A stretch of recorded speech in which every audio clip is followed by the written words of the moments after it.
Yo, I ain't gonna hold back. I was 100% right. The best part of this movie is without question Iman and her family. That dynamic, the part that was the saving grace for the show. Although I didn't really like the show, but the saving grace of the show is this beautiful moment that we got to continue. This most wonderful of enjoyments I thoroughly loved in this movie. So I was 100% right about that. Not being humble whatsoever. So I kind of apologize. But welcome to IJustWatched. I'm Joseph. Let's jump into it. We're talking the Marvels, the latest film, the latest situation in the MCU. Although very contained, which I think worked beautifully because it really allows you to dive into these characters, to dive into Miss Marvel, Photon or Monica Rambeau, Captain Rambeau, my apologies, and Captain Marvel. It really allowed us to kind of build and see how their dynamic was going to work. Spoiler warning, nothing crazy. It's really just the end credits that I'm going to mention at the end of the video, so it's nothing crazy. I want to dive into both of them because although this movie is super contained until the two little well, it's like the end and end credit, not necessarily like, but it's like the end, like right before the credits and then the actual end credit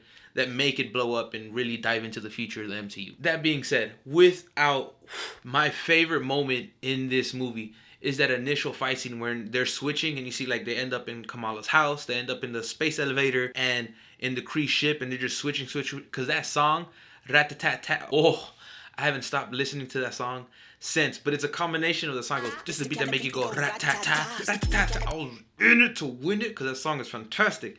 Secondly, the choreography was great because the way they were switching and having to deal with the situation was dope. I gotta give them credit. That shit was amazing.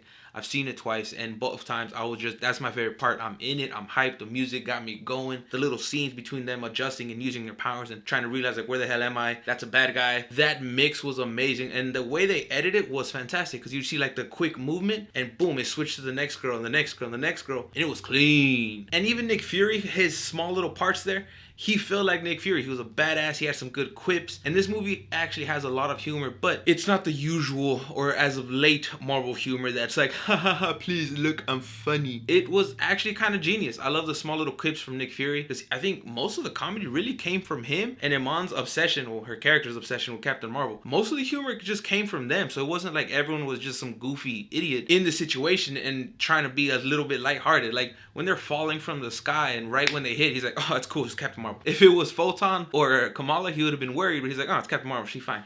Walk it off, champ. I also thought that like the army of kitten flirkins was gonna be just a ploy just to make money, which yes, it kind of is, but it served the purpose in the movie, so I give them credit for that. They became the vessels to get everyone off of S.A.B.E.R, which I'm gonna get to because S.A.B.E.R is a huge nitpick for me. Although I do enjoy this movie, without question better than the first, and one of their better movies in my opinion as of late, for sure. But the little Flurkin army of kittens, it was funny over the loudspeaker. They're like, stop running and let the Flurkins eat you, because they were trying to shove everyone into like 2 escape pods because everything was going down.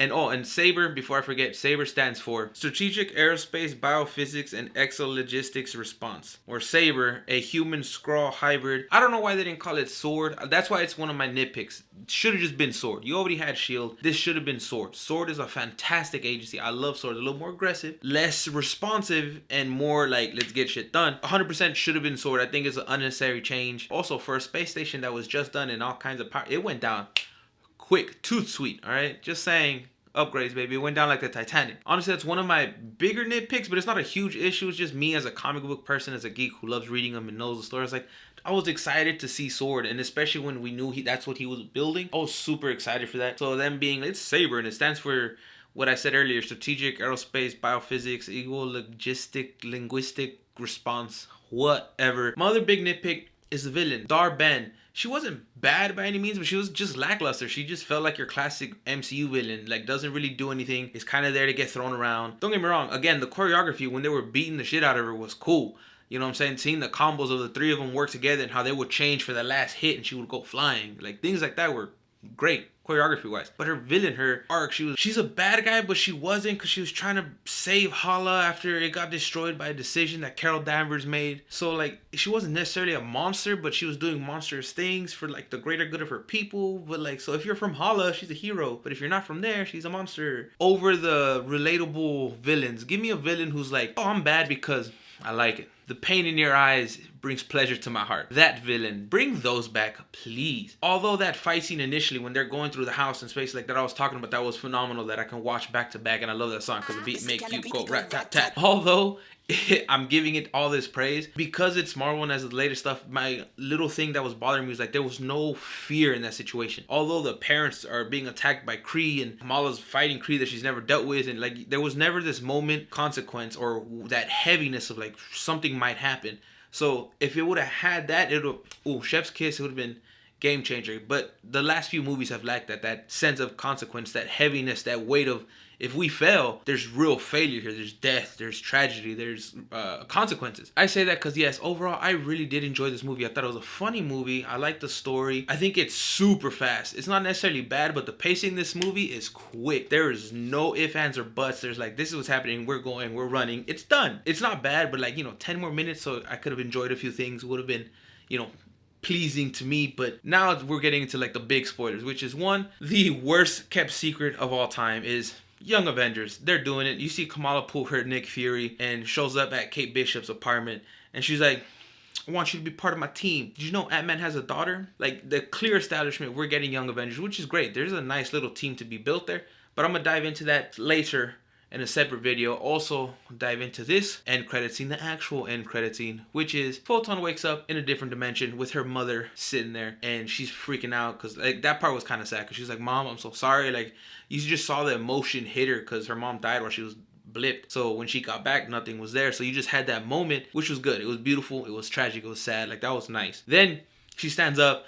She's in full binary attire. So she's just another stronger version of Captain Marvel in this dimension. And then you see Hank, like X-Men United, X-Men 2 United, Beast, which was cool. You see him with his lab coat. I love the fact that it was lab coat, no shirt, nothing, just lab coat. And I'm assuming he had choninos. We never got to see that low. But he looked like Hank is supposed to. He looked like Beast is supposed to. And we got the Doctor, and he was just knocking it back. And he mentions Charles wants an update. I love the references to this pre-existing multiversal X-Men thing that's going on, this multiversal situation that is happening, mixing Sony and Fox, and just kind of homage and respect to things that came before them, kind of intriguing and adding them into it, which I enjoy. But at the same time, like, I don't want those X-Men or any of that to really come into the MCU. I want us to do our own thing that's going to be better than that. Like, let's take the good from there as lessons and then look at all the bad as a lot of lessons and do better. I love the respect. I love seeing it because I'm a fan. But let's be careful because I don't want nothing to come from there. All right? Dad, stay over there. We over here. All right?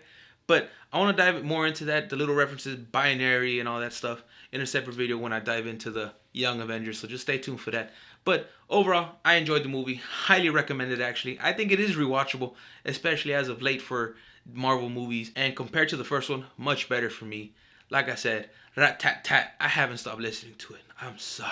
But I do want to hear your thoughts. Have you seen it? Are you going to see it? You should see it, honestly. Good movie. Comments, questions, concerns, theories. Where do you think is going to happen? Where do you think it goes? Down below, let me hear from you. But until next time, stay safe, be well, y con mucho amor. Adios.